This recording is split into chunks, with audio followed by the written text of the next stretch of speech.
Welcome to Food Farm Talk on CFRU 93.3 FM at the University of Guelph in Ontario, Canada, and on podcast on all major platforms. We're broadcasting from the treaty lands of the Mississauga of the Credit First Nation. I'm Paul Smith, host of Food Farm Talk. Please follow the podcast and our social media accounts. Today you'll hear a discussion on water and food held on World Food Day on October 16, 2003, which was organized by the Arrell Food Institute. Evan Fraser, director of the Institute, moderates a panel of University of Guelph researchers, Tongji Li, Hugh Simpson, and Lawrence Goodridge. They discuss emerging research and insights on best practices, barriers, and opportunities regarding water and food. This took place within a larger World Food Day event arranged by many parties, including the Food and Agriculture Organization, Food Tank, several universities, and agri-food partners. Hello, my name is Evan Fraser, and I'm director of Arrell Food Institute and a professor of geography here at the University of Guelph in Ontario, Canada. So welcome to you all. Today we're gathering to celebrate World Food Day. We'll be spending the day discussing the importance of two vital systems, food systems and the water that supports them. We're currently streaming to you from the Anita Stewart Memorial Food Lab here once again at the University of Guelph, and we're on the treaty lands and territory of the Mississaugas of the Credit. This area is covered by what's called the Dish with One Spoon Covenant, which is a pre-colonial agreement that sets the scene for today's discussion. The Dish with One Spoon Covenant reminds us that we all inhabit the same land, and we should use its resources, which is symbolized by the dish, wisely. And we must be collaborative about this as we share the single spoon between all of us. It's a fitting message for us all to remember as we start the conversation about food and water. Over the course of the next hour, we're bringing together three extraordinary researchers, colleagues of mine from the University of Guelph. We're going to discuss emerging insights around best practices, barriers to implementing those best practices, and opportunities to help make our food systems and our water systems healthier and more sustainable. So now, I would truly like to welcome to the stage our panelists. On my far left, your right, Dr. Tongji Li. Tongji is an associate professor in the Department of Food, Agriculture, and Resource Economics, FAIR, here at the University of Guelph. She's also Arrell Family Chair in Behavioral and Experimental Economics and the founding director of the FAIR Laboratory for Experimental and Applied Economics. So, Tongji, thank you for joining us. Thank you. Next to Tongji, we have Hugh Simpson. Hugh Simpson is a principal investigator in the Morwick G360 Groundwater Research Institute, and he's a researcher in the School of Environmental Design and Rural Development at the University of Guelph. He's a professional geoscientist and has more than 30 years of experience working at multiple levels of government, provincial and regional and municipal. And most recently, we've dragged Hugh into the academic world where he's focusing on the collaborative management and protection of groundwater resources and private water supplies in both farm and rural settings. So Hugh, so nice of you to join us today. My pleasure. On my immediate left, and last but not least, Lawrence Goodridge. Larry is the Young Family Professor of Food Safety here at the University of Guelph, and he directs the University of Guelph's Canada Research Institute for Food Safety. Larry studies foodborne pathogens, and in particular, how we can reduce outbreaks of foodborne diseases. So, Larry, welcome. Thank you for joining us. Thank you. So, first question to you all, and maybe we'll start with Larry and work the way down the row. First of all, I'd like to invite the panelists each to tell us about yourself and your research, and give us a sense of what you think the biggest issues facing water, food, and the planet, and how does your work intersect with water and food. So, Larry, why don't you kick us off? Thank you, Evan.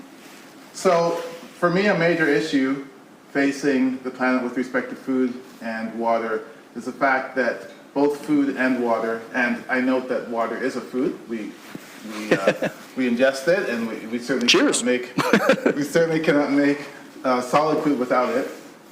So a major issue is the fact that both water and food transmit infectious diseases, and diarrhea causes approximately 1.7 billion illnesses and 1.6 million deaths each year, and foodborne illnesses account for almost 600 million of those illnesses and 450,000 deaths. So this is a major problem. So I address this issue by conducting environmental surveillance for bacteria, viruses, and parasites that cause food and waterborne disease. And one way to do this is to test wastewater for the presence of these pathogens. And this is a very simple approach that can be done globally, and it provides information in near to real time regarding the presence of these pathogens, and that would allow public health officials to take action to stop the spread of these pathogens through food and therefore limit the diseases that are transmitted through food and water. So there is a follow-up to you. You've just quoted us some really, really big, scary numbers. Billions of illnesses, millions of deaths globally a year. Can you help put that into any sort of context for us? How does that relate to other things? Or would this be sort of an absolutely top priority in terms of public health? Or where just sort of roughly does this fit in terms of public health priorities? Can you sort of put those numbers into context? So it's a major cause of of morbidity and mortality worldwide. Those numbers that I shared refer to acute illnesses. And so there are also chronic issues associated with this. So for example, we know among children, and children account for a third of the deaths, of foodborne deaths we see globally due to foodborne disease. We know that multiple and repeated episodes of diarrhea can cause malnutrition and stunting. And so this can lead to lifelong complications. So it's not just the initial illnesses, but also the complications. Yeah, super good point, and thanks for all the work you're doing. For those of you who are joining us online and maybe don't know the University of Guelph, Larry has also been instrumental in doing all of the regions, or much of the region and the campus's surveillance of COVID using wastewater. So thank you for doing that. We've been using your data daily for many years now. Hugh, let's get you into the conversation and give the floor to you to introduce yourself, tell us a little bit about your work and how it intersects. Well, I had the pleasure early in my life growing up in a food-growing region as well in Western Canada, the Okanagan, and so even though I didn't live on a farm, I was able to work on farms and later in retail produce. And juxtaposed with that was also water quality issues with large, small lakes and watersheds in the area, and what was known as beaver fever or giardiosis. And so that was something that always stuck in my mind, is this vulnerability of water and it's also its importance for food production. Now, relating to one of the big problems and related to that too, which has become more extreme recently, or is becoming increasingly extreme, are climate change impacts, drought, flood on private water supplies, particularly groundwater-based water supplies. And I believe, talking to Larry earlier, we confirmed this, is that surface water supplies are becoming less reliable. They're also more prone to contamination because they don't have the filtering mechanism that groundwater often does. Although groundwater is not perfect, it is typically more secure. And I'm very interested in working with farmers and other rural residents to make them aware about their water supply, to understand better what information they need and how they would like it provided. We've been noticing, obviously, that the rural population has evolved over the last 20 or 30 years, with farmers that were around at that time retiring, their children taking over, also people coming into the rural community that are new to Canada or new to farming, and they have no knowledge about how to really take care of their private water supply. And so that's something that I'm researching right now in conjunction with colleagues at the Morwick Groundwater Research Institute and also in the Ontario Veterinary College, who have some specialty in community health. And then finally, one colleague who has an insight into the Indigenous community, and they've been largely overlooked as well, so they're really a group that needs a lot of support to help them move forward to secure their water supplies. And so the big issues for me, to restate, are extreme weather events, but also the importance of local food production, because with the pressure on surface water supplies and increased interest in local food production, we're going to see greater demand for groundwater, and we need to make sure that resource is sustainable going forward. So you mentioned beaver fever, giardia, which as a canoe tripper and someone who's led a lot of scout and cub trips, that's always something that we're trying to avoid. I think a lot of Canadians would only experience problems of water safety and water issues through camping, and so it's sort of a remote issue for most Canadians. Can you maybe again take us up to a global level? You say you're working to help communicate these issues to farmers in different parts of the world. How's it going in terms of talking to farmers about this issue in Canada and then more broadly?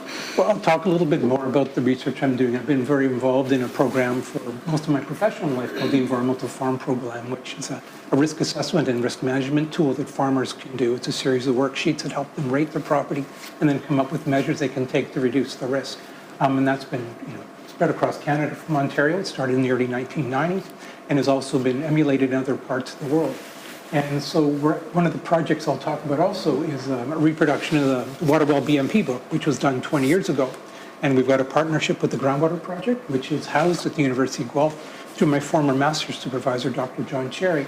And a revised version of this updated to current technology, as well as to make it more accessible to people, will be translated into as many as 161 languages and be made available internationally for no charge to people to have as a resource. Yeah, that's awesome, Hugh, and we'll dig into that in a few minutes. First, Tungzi, let's bring you into the conversation. Tell us about yourself. Tell us about your research. You've been doing some fascinating stuff for as long as I've known you. So, the floor is yours. Yeah, thanks. So I am an experimental and behavioral economist. I study human decision making in an evidence-based way, and within that framework, I study consumption, production, corporation, voting, etc., and etc. So when it comes to food and water, I'm not sure if this is the biggest issue in my mind, but the most interesting, certainly to me, and an important issue is human decision making in our economy. Right. So back to my research, I have some recent experiments looking at people's decision making when it comes to using recycled water in agricultural irrigation. So from scientists' point of view, recycled water is this technology and amazing practice that should be readily adopted, right? After all water in nature is recycled, and recycled water actually faces like higher degree of regulation, so they may be safer than conventional water. And this is really, really going to help us a lot when we have accessibility issues of water in drought areas and so forth. But soon after the development of those kind of technologies, we see numerous media reports talking about toilets to tap, and then with vivid pictures of toilets to tap and people drinking it. So that caused a huge icky effect among the general public, consumers, and even some producers. And if you think about all of this, right, why did it happen? Why did this happen in the first place? And since now it happened, how do you mitigate those ick factors? So those are the biggest issues in my experiments of that sort. So as a follow-up to you, Tungzi, and then Lily and Hugh, if you want to ask questions of each other, by all means, we can make this free-flowing. But as a follow-up to Tungzi, okay, so we're talking about a big set of problems on the horizon in terms of changing water resources and people's willingness to change their behavior to adapt to those. So given your research, are you sort of optimistic that the communities that you're working in have the, quote, capacity to adapt to the kinds of changes that are coming? Or are we trying to adapt to something that is well beyond our ability to feasibly find adaptations for? So I don't have a very, very clear answer to that. Reason being, there are two things, right? One is we see human decision-making constantly violates our understanding through the traditional economic decision-making assumptions of the neoclassical economics. However, on the bright side, all of those behaviors, if you dig deeper, they're really going to follow a lot of patterns. And there are a lot of actionable items that practitioners and policymakers can adopt to actually address some of the biases in people's behavior. So, well, are we going to be able to adapt? I think sure, if we all collaborate and understand this more and more. Hugh and Larry, do you want to jump in on that big question of given the changes that we're seeing in water resources and the stresses on them and our tools that we have to adapt? I mean, Larry, do you want to jump in and say, do you think we have the capacity to adapt to the kinds of changes that we're starting to see? And we'll come back to this question a few times because I think this is actually one of the questions that underpins all of our work. Do we have the capacity to adapt to change? Larry, do you want to invite you to jump in? So I think we do have the capacity to change. We certainly have the technological possibilities to do that. What I want to focus on, though, is that I think there needs to be a real change in the way of thinking, and primarily in high-income countries, because food and waterborne issues, I think, are still largely seen as something that affect primarily low and middle-income countries. You had mentioned that, when going camping, that is likely the only time, or one of the only times, that people in Canada might think about water safety. And yet, I note that one of the largest outbreaks of waterborne disease due to E. coli happened in this country, in Walkerton, Ontario, approximately 25 years ago. So, and we also know that our Indigenous peoples still struggle to have access to clean and pure drinking water. So I really think there needs to be a shift in thinking in high-income countries, and an understanding that this is a global problem, and it will take global solutions to solve this. Nice. So we've got collaboration, global thinking, and global solutions. Hugh, do you want to jump in on this point? I was just thinking, what Tom's saying reminds me of something I proposed when I was a regional hydrogeologist at a regional municipality to the west of here, which I won't name. And I was responsible for what was going on in the rural setting. And we were seeing a lot of well interference complaints with private wells from the very large municipal water taking wells, thousands of gallons per minute. And I'd been reading about Israel in water-scarce areas like that, where they had already started to recycle water, either directly or indirectly. And I thought this was a great idea, so I made the sales pitch to my commissioner, and it was crickets. There was no interest. No interest, because the yuck factor. And yet third pipe in home would be an ideal way of keeping that water in the cycle and not having to go to new waters. Okay. And could save money on treatment and disposal, which are very high costs. But yeah, I think it's that willingness to change. Change seems to be a big obstacle for large organizations, I think.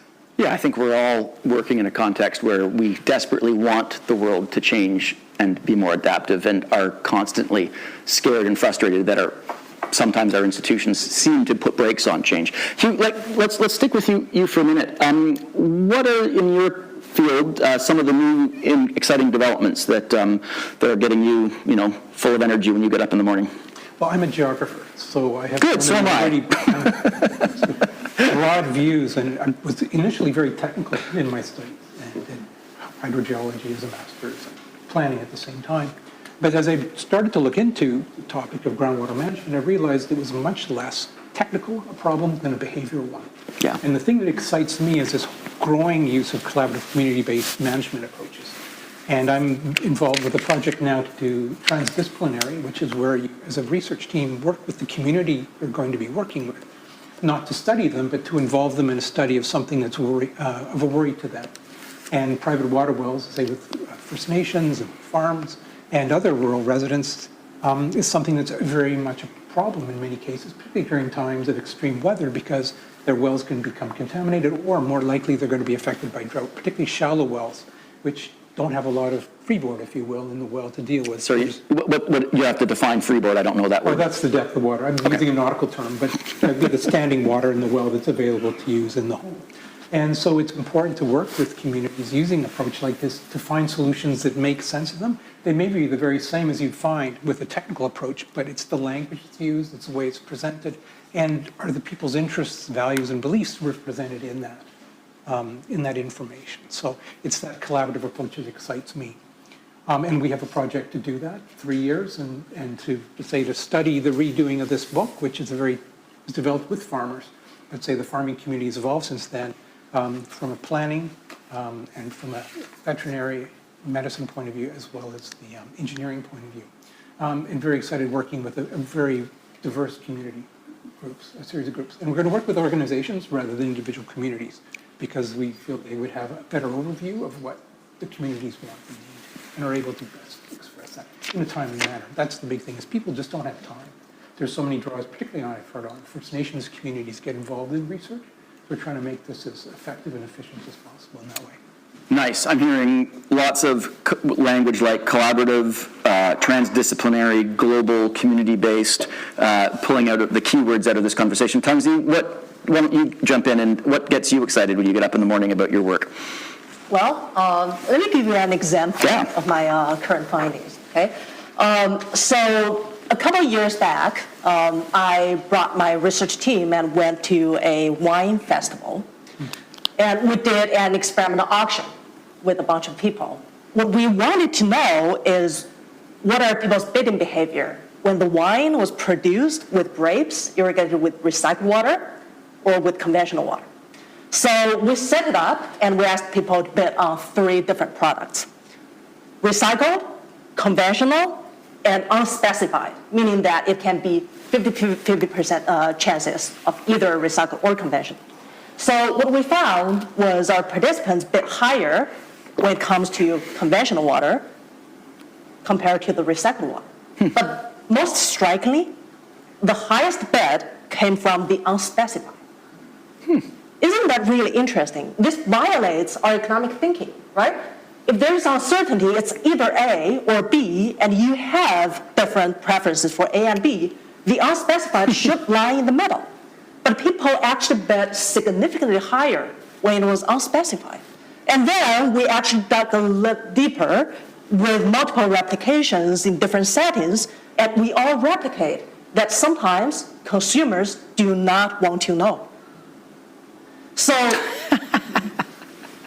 if you think about this, there's this thinking, we should incentivize people, we should outreach to people, we should provide more information, and there's something behavioral there.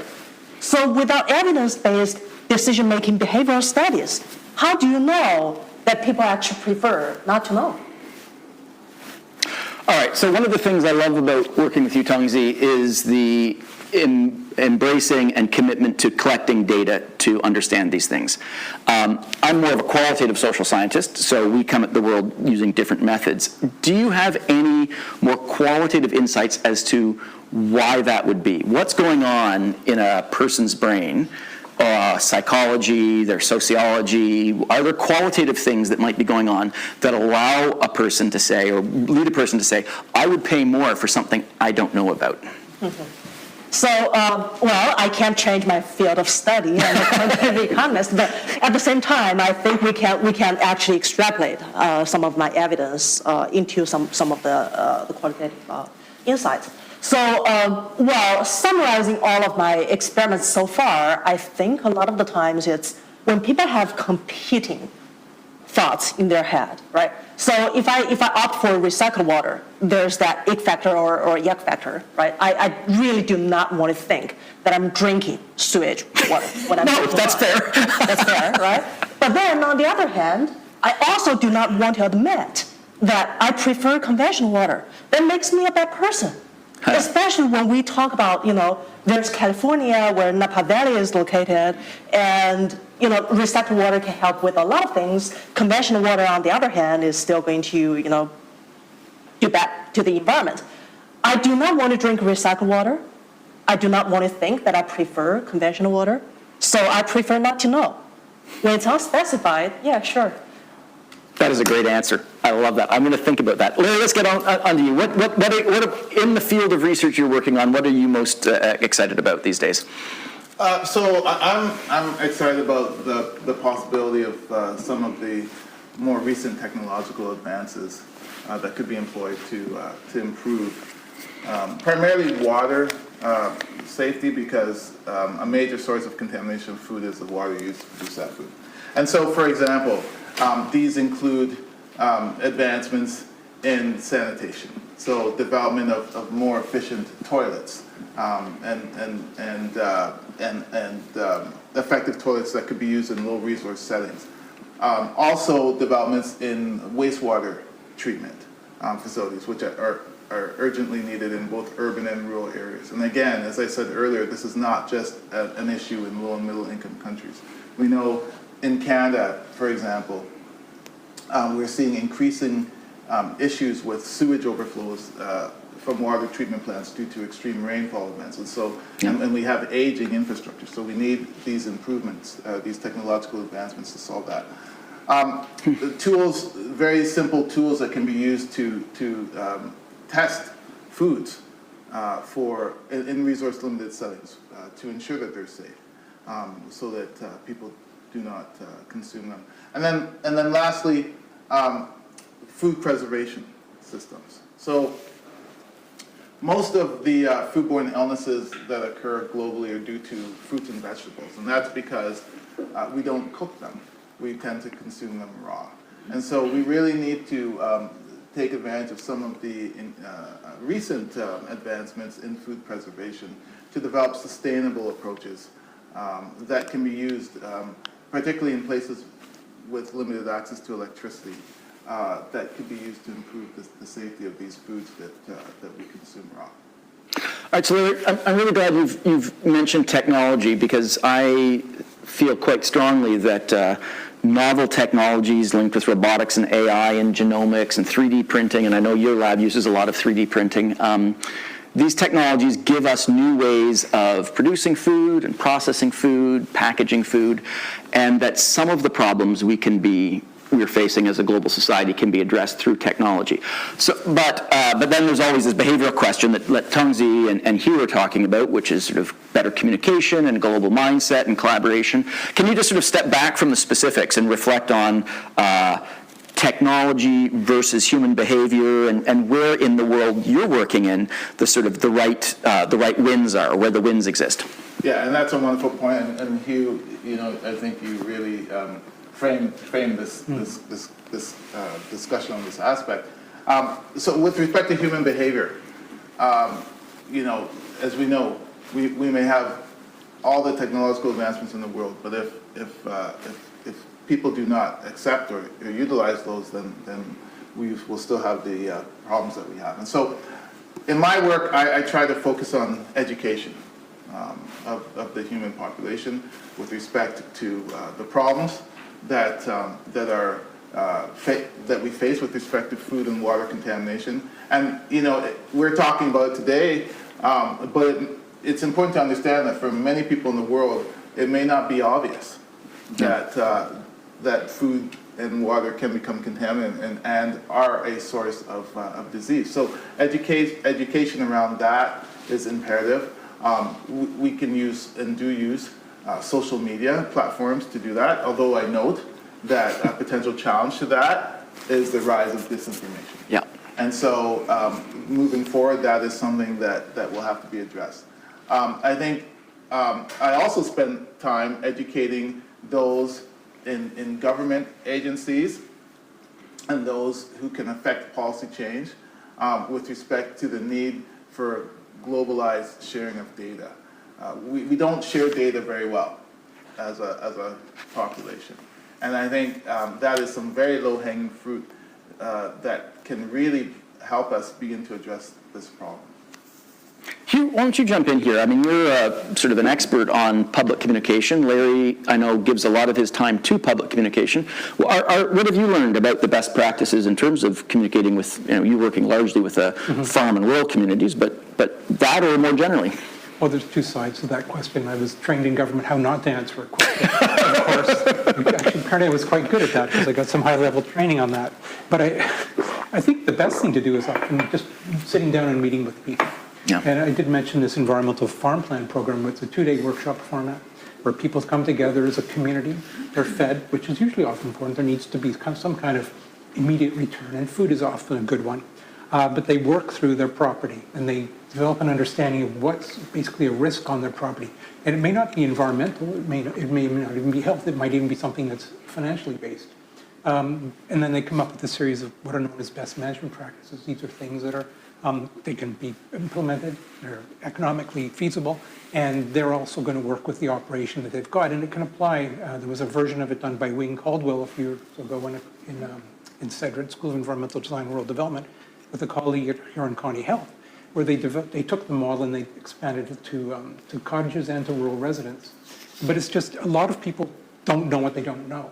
And they don't know that their septic system can contaminate their well. And they may not know that running a water softener or a hot tub into your septic system is maybe not the best choice because it can damage it or destroy it. So it's really just giving them information in a neutral way, but taking the time to do that. And talking at people is probably not as effective as talking with them. I think it's important to have these sort of discussions and forums where they can come forward with their questions and not feel like they're asking stupid questions. There are no stupid questions, because if you don't know, you don't know. but giving them that chance to express their concerns and to learn something and then work through how it applies to them. I think now people are bombarded, particularly with social media in the last few years, with so much information.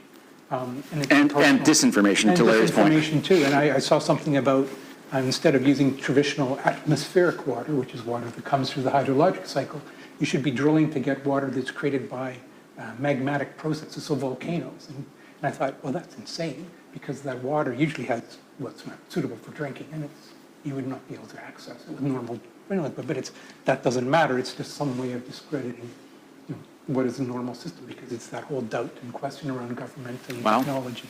Fascinating but bizarre stuff. So it's that developing that relationship. I think it comes down to relationship and trust, and that's why I've often worked with organizations who understand what the concerns are of their organizations and have a level of trust already, and they can be almost opening doors for you to talk to people directly or indirectly about changes that they can make. Cool. Tungzi, is there anything in the huge data sets that you've collected on the bidding experiments and other experiments or social experiments you've done with farm groups about how much people will pay for certain things? Is there anything that you can glean from that data about best ways of communicating or key messages that might land better? Mm-hmm. So, well, first of all, I think every single good research field evolves, right? And I'm really glad to hear that from everybody, actually, now that people are paying attention to the behavioral side. As behavioral economists, we now pay more attention to evidence-based, data, essentially. So, so to your question, Evan, I think a lot of it is actually context dependent, right? So, yes, I have a lot of evidence, and one example is at the Canada's Outdoor Farm Show in the past 2 years. What we found was people bid on the same product significantly lower when exactly the same messages were delivered by scientists compared to any other messenger, including NGOs, government, fellow farmers, and private company even. So, is that context dependent? Is that only going to be found among farmers? So let's just reinforce that point in case people missed it, because I think it's a fascinating one. People are less responsive or less interested in messages delivered by scientists. If that message comes in the same message comes from a different source, it has greater credibility. Is that am I interpreting you right? Yes. Not just about credibility, right? This is measured behavior. This is revealed behavior. I don't know if people don't trust scientists or they're just having this negative responses to scientists. And then the baseline is a little bit different, right? It's not that people are less responsive to scientists. It's that they're more responsive to scientists in a negative way. They're more responsive in a negative way. So you're using some complicated language there. That sounds like less responsive to scientists to me. But compared to a baseline where you cannot deliver any kind of message, people bid significantly lower when scientists deliver a message. So, sorry about that. Thanks for unpacking that. So what is a group of scientists, what is society supposed to can do with that information? I think, I actually went back to the farm show a year later, and I tested whether or not it's the messenger's identity, mere identity, or is the way that we talk to people. And the finding is it's just that one word, scientists. And I think what scientists can do is to collaborate more with other people, because all the messages I tested came from scientists. It's just like wearing a different hat. And if you think about this, there are scientists in NGOs, there are scientists who are university researchers, but then just wearing a different hat changed people's, farmers in this case, changed their behavior in a positive way. So again, collaborate, I guess. Yeah, speaking as someone who's devoted 25 years to being a scientist, I find this hard message to swallow, but in the interests of making a positive impact on the world, we have to be paying attention to this sort of data. So thanks for bringing that up. Thanks for unpacking it for us. Let's jump over to you. Each of us on this panel in the world, we all bring different perspectives to these issues, and we're talking about water use in food and agriculture today. So what do you think the biggest barriers to creating a more sustainable, and you can choose how you define sustainable, more sustainable water use and food systems approach? What are the barriers? So I think there are some significant barriers. The first one is climate change. We are on a planet with changing weather patterns, extreme rainfall events, droughts, and so forth, and this can obviously impact the availability of water and clean water. The second thing is equitable access to water. So, in some regions of the world, small-scale farmers, and I do place an emphasis on women, just do not have access to water or to clean water, and that can obviously impact food and contamination and so forth. And then the other thing is, which we've touched on several times before, the other two things are water scarcity and water pollution. So scarcity, the increasing reliance on surface waters, which can become contaminated due to climate change and other factors, as well as pollution, that is, and I'm specifically referring to contamination with microorganisms that can cause human disease. That has been a problem globally in many regions of the world, particularly the global south for years, we know that, but as I said earlier, this is also a problem in places like Canada, the United States, and certainly as climate change opens up other regions, such as northern regions like the Arctic, we have to be cognizant of contamination of those sources as well. So in your answer, you talked about scarcity and equity as kind of key themes, and then quality as well. Can we go back to the technology versus society kind of question? I mean, if you say water is scarce, I immediately think we could develop technologies that would reduce scarcity, desalination plants or better filtration systems, things like that. But then equity issues, indigenous communities that don't have access to fresh water that you referred to earlier, the challenge that largely women-led small farmers in the global south face in terms of access, those are less likely perhaps to be assessed or addressed by technology. Can you help us unpack that a little bit? Yeah, so one other thing I didn't mention was inefficient water use. So the first thing I think, and this comes back to my earlier point about we have to, the solutions to these problems have to be global. So we have to, instead of thinking about this is the water we have in Canada, the Great Lakes, the largest source of fresh water in the world. Well, yep. We think about that as a largely Canadian resource, or maybe a Canadian and American resource. We really need to start thinking about that as a global resource, and so we need to share the water. So first of all, let's rely on technology and use technology to reduce the overuse of water, the wastage of water, if you will, and then can we start to share that resource as a global resource? So that's the first thing. Yeah. With respect to the second aspect, which is equitable access. Technology can play a part, but ultimately that's a behavioral issue. And I think that's where education comes in, and that's where constantly sharing messages that would affect the behavioral change can come in. I'm saddened to hear about the fact that scientists are not viewed as reputable sources of information. But I think that notwithstanding, we have to come up with effective ways. I do think social media is a great potential way, or other internet approaches are a great potential way to do this. We know, for example, that even in low resource settings, the majority of people on this planet have a cell phone. Yep. So it's a very simple way and sustainable way to share these messages. Hugh, do you want to jump in on the barriers question? What do you think the barriers are to sustainable water use in farming? To me, the climate change and extreme events is a big one, but it's compounded by this movement towards urbanization of countries across the world. This is one that I think Canada has already gone through 100 years ago, where we saw the rural population shifting from being the majority of the residents to the urban becoming the large, and now I think 2% of the population or less produces food for the majority of Canada, and also for export.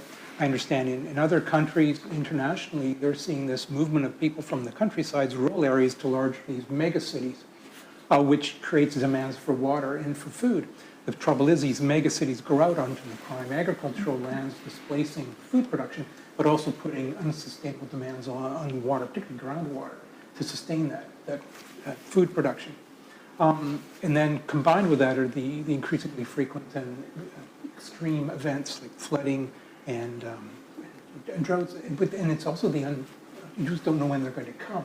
I know earlier this year we had looking pretty dire in the early part of the corn growing season. People were concerned, but it was made up for a little bit later, and they managed to have really good results. But a year ago, I remember there were some producers to the west of here who were talking about moving away from rain-fed production, relying on it to be thinking about irrigation. Wow. And that's going to put increasing demand on our groundwater resources because they can't depend on precipitation at the peak time when they need that water. And that's going to be, and for me, the equity piece is the cost. For a large producer, that's one thing, but for a small farmer, perhaps in the global south, who doesn't have the funds to put in an irrigation system, that could be devastating for them because the cost is just unsustainable. And again, to me, that replacement with rain-fed crop production with irrigation could be a game changer for many farmers. Because as you know, farmers, I'm not an economist, so I apologize, I understand cannot pass on the costs of their crops to society. They're cost takers, is that the term? Price takers. So they really don't control that. So we see that more and more with these large value chain situations where the farmers are expected to absorb cost increases and the retailers and other people in that chain do not. So I think it's climate change that's a big one for me, and that inequity that can result. Nice. I have a question to follow up with you, Hugh, but I'm going to say that I want to bring Tungzi back in. What do you think about barriers there, Tungzi? So, well, first of all, I think the biggest barriers always come with the biggest opportunities as well. So I wanted to say, to me, obviously, the biggest barriers are behavioral barriers. But I see this from a very, very different angle, maybe perhaps compared to a lot of people. So first of all, when it comes to behavioral changes, well, we're not assuming that as long as a technology is beneficial, people are going to adopt it. But now more and more social scientists become aware that this is not the case, which brings us hope. Because now that we know this is not automatically going to work, then we're really spending some time and resources and knowledge to try to address it. And we're not being wishy-washy in terms of, let's just assume we know what's going to happen. Now we're saying, let's go and collect some behavioral data and see how people respond to different kinds of education, different kinds of information, so on and so forth. And if you think about this, if we can change consumer behavior, for example, if consumers are more favorable towards equitable, production system and sustainability, then it will increase the demand. And although producers are most times price takers, they will see that premium. So again, to me, I do see there are a lot of opportunities that come with the barriers, which again is behavioral, but I'm really hopeful. So.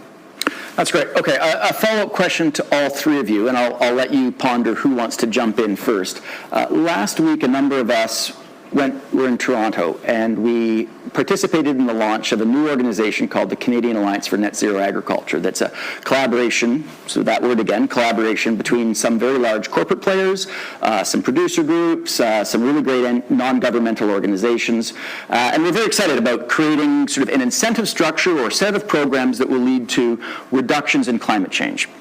Emissions out of our agricultural sector.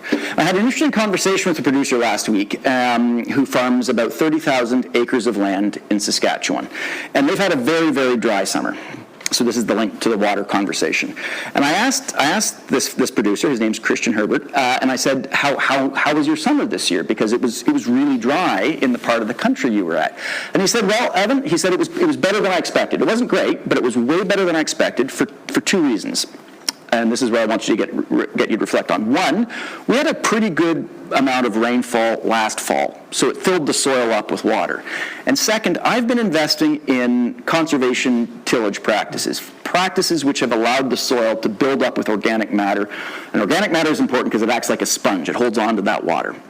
So he was able to build up his adaptive capacity, perhaps, or his ability to be resilient to drought by over the last 10 years, building up his soil's organic matter. So for me, there's a whole bunch that's important to go on here. So maybe in no particular order. Hugh, what are the sort of communication best management practices lessons that we need to extract and make more widespread? Tungzi, how do we create an economic system? Larry, what do you think about the basic hydrology that's going on here in this little anecdote I've told you about? Because I think for us, it's a really important metaphor, or not a metaphor, it's a really important example that we need to sort of make much more widespread. And so I just open it to the three of you. One of you just want to jump in and provide a reaction to that story? Tungzi, it looks like your hand is flickering under the... No, I was just wondering if we should go... You start. Give us a start. I'll start. I think one research question that I'm particularly interested in is how do you change behavior towards the good, and how do you sustain that behavioral change? So a lot of the times I've been thinking, I farm, and this year, if there's extreme weather event, I may adapt. But then the next year, am I going to still use the practice that I've learned this year during those extreme weather events? And then is there any way that policymakers and practitioners, so on and so forth, can actually anchor it in people's mind? This worked in that particular year. Do you have the incentive, or do you have the habit to keep using that going forward? So I think that's an interesting research question, and I'm not aware of any evidence-based research in that area. So good. Hugh, do you want to jump in? I'm just going to say that ties in nicely to the sort of things I'm interested in, which is to talk to community organizations that understand farmers, rural residents, and First Nations communities about what are the things they're concerned about. And they're concerned about a lack of water or runoff. And I know no-till integration is a great way of reducing runoff. It builds up the soil there, and that seems to be a big push of this movement, broader movement towards soil health. And it creates a sponge-like absorbent capacity of the soils as opposed to the older, more mineral soils where they've lost the organic. And that's been the concern, is that the old, strictly profit-driven motives, instead of returning material to the soil and leaving the residue on, broken down and returns the organic matter, is a great way. So it's just of doing that, but it's this, what are your concerns and how do we help you resolve those concerns? Say with the lack of trust to scientists, finding an intermediary, if you will, or a bridge organization that can help share that information and maybe invite people in, like Larry or Tungzi or even myself, to talk. You're likely to get less likely to get tarred and feathered in the process if you say something that's maybe uncomfortable, but they're more likely to listen to you and maybe take some of that away with them. But I think it's that developing, again, back to the relationship. And we've lost that sort of extension model that used to exist.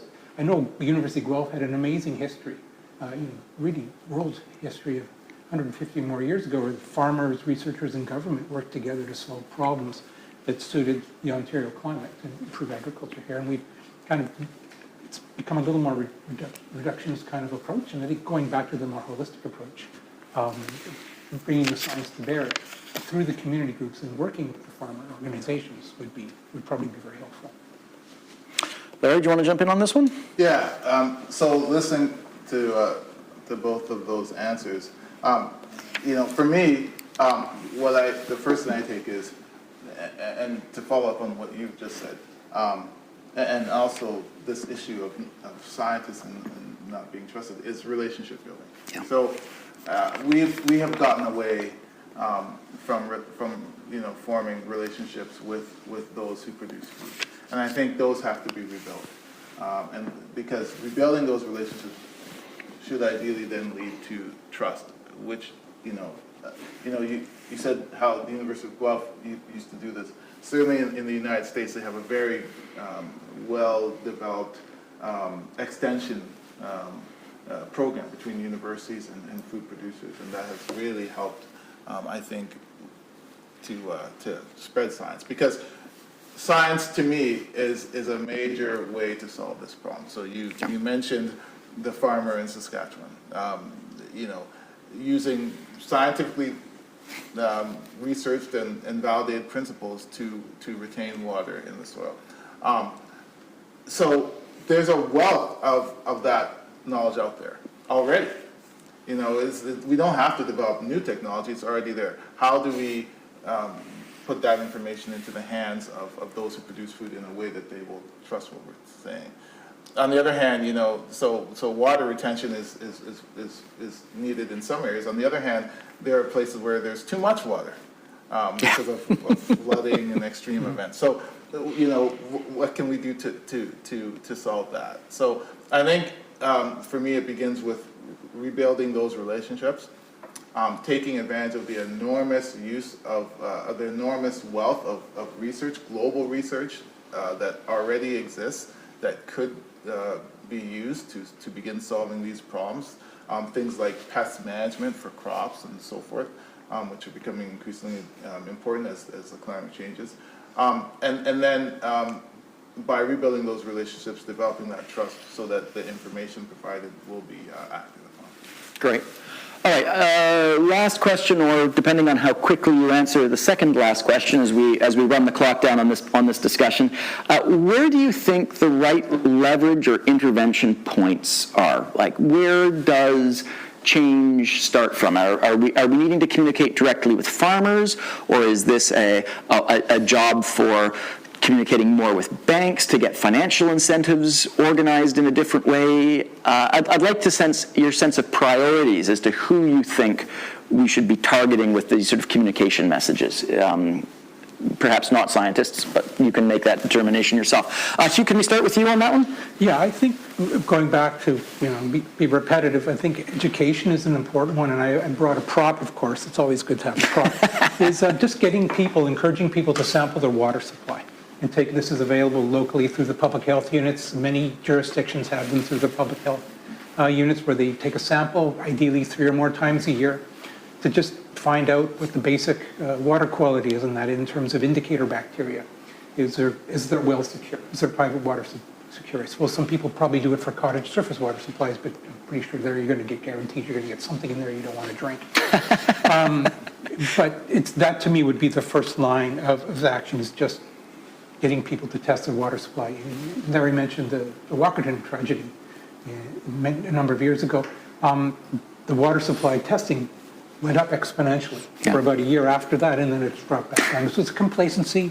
People didn't see a problem with their water supply, but there are a lot of people out there who we know from the science are drinking water that they probably shouldn't be drinking. And there's some simple things they could do to secure their water supply so they're not at risk. The thing, I think, another second thing, and this is from working in government and also working in academia, recently is the recognition in government policy in the different levels, federal, provincial, municipal, that water is a shared resource. It doesn't belong to the municipality, it doesn't belong to the province, it belongs to the people. And that local food production is a priority use, and it's going to become an increasingly prioritized use as global food chains maybe have problems with climate change interruptions. We remember the $12 cauliflower a year or two ago are not able to get from Maine to our household. I know that was a crisis in our home because that's what we fed our guinea pigs, so we couldn't get from Maine. No problems. Who will think of the guinea pigs? Yeah, who will think of the guinea pigs? So that should be something there too, and maybe above things like recreational uses, swimming pools, or aesthetic uses. Like I had a neighbor who used to wash his sidewalk off once a week, which drove me crazy. But it looked better apparently. I just didn't understand the rationale.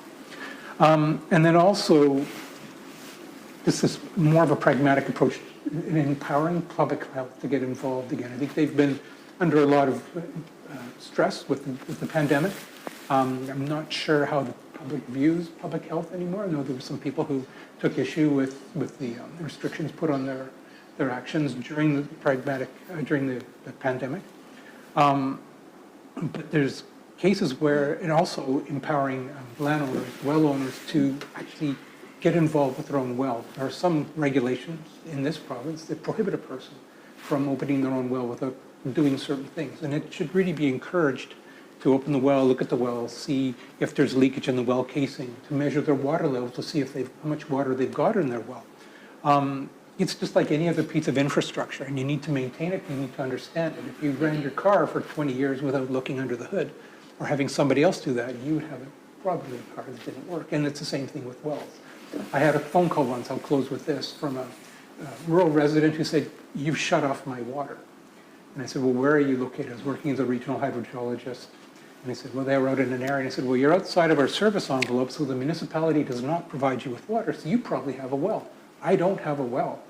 You should check in your basement, your garage, look under your porch. It turned out it was in there under the porch. I said, you are your own water supply commissioner. You have to know where your well is and what state it's in. But there are a lot of people, and particularly with this exodus from urban areas under the pandemic, when people were able to work from home, there probably are many people out there that don't know they have their own private water system and wastewater system that they probably need to look at and become aware of where it is and how it's functioning. Great. Yeah. Well, words of wisdom there, Hugh. Thank you for that. Tungzi, where do you think the intervention points are? Well, I know you probably know part of my answer, collaboration. I really cannot identify the single most important entity to this. And I think our society is more heterogeneous than ever, right? Yeah. People are so different. And now with the political polarization, we don't know if one information, like one message, will backfire or really work. And we also don't know, so you talk about education, but then who do we educate? We create those kind of trust and networks and so forth. Are we really being inclusive, and are people actually outside of our group being excluded from our education system and relationship building?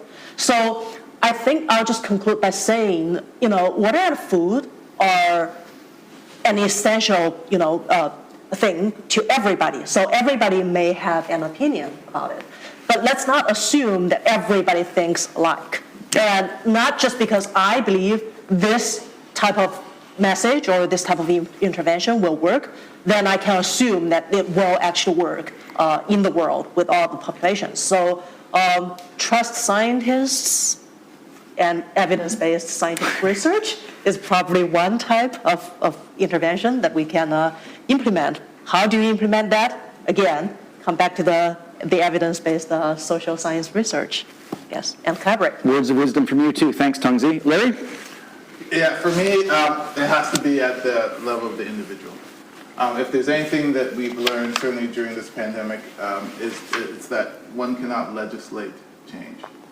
So we can have all the government regulations one wants, but if people are not willing to do that, it just won't happen. And so I think it's important to begin at the individual, but also make it relevant to them by explaining how what is being communicated can actually help them. I think that's been the missing point here. If they truly understand that what is being communicated will help them in their endeavors producing food or not getting sick from drinking well water or whatever the case may be, I think they're more likely to listen. But I also think that we have to really have a focus on educating the next generation.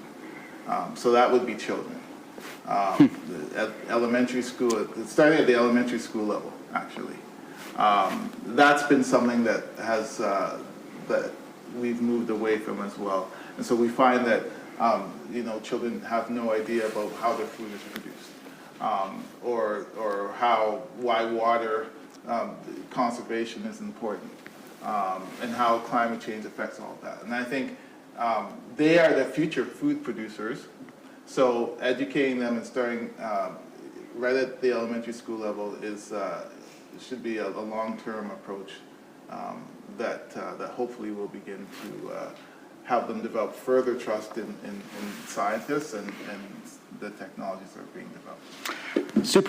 Super great. Thank you for that. I've been taking careful notes, or sketchy careful notes, as we've been going along, and I'm a community-based, collaborative, sharing data, ensuring equity, building relationships, all so that we can marshal the technological and management solutions and bring those solutions to bear on this problem of how to conserve water, maintain ecosystem services across the entire planet, and achieve food security for all. And not to belabor the point, one of the things that I've done, Tungzi, in the past as a researcher and a scientist and developing evidence around is to look at how societies in the past have adapted to big environmental crises. And I say with some degree of confidence that it's exactly those things that allow a society to move through a period of great turbulence. And by contrast, when bad things happen, when things fall apart, it's because we don't collaborate, we don't share, we don't have the relationships of trust that allow us to bring the technologies and the management practices to bear. So I'm filled with hope by everything that you folks have said. So it has been an honor and a privilege to be able to facilitate this panel as part of the official North American programming for World Food Day. So thank you to the Food and Agriculture Organization of the United Nations, to Food Tank, to Driscoll's, the University of British Columbia's Faculty of Land and Food Systems, to Simon Fraser University, to the International Fund for Agricultural Development, to Compass Group, and a huge thank you to my friends and colleagues here at the Arrell Food Institute at the University of Guelph, who did the logistics in the background. Thank you to Tungzi and Hugh and Larry, great colleagues here from an interdisciplinary perspective at the University of Guelph. Thanks for tuning in to Food Farm Talk on CFRU 93.3 FM at the University of Guelph or via podcast on all major platforms. And thanks to the Arrell Food Institute for permission to broadcast this panel discussion. Please join us again next time for another episode of Food Farm Talk.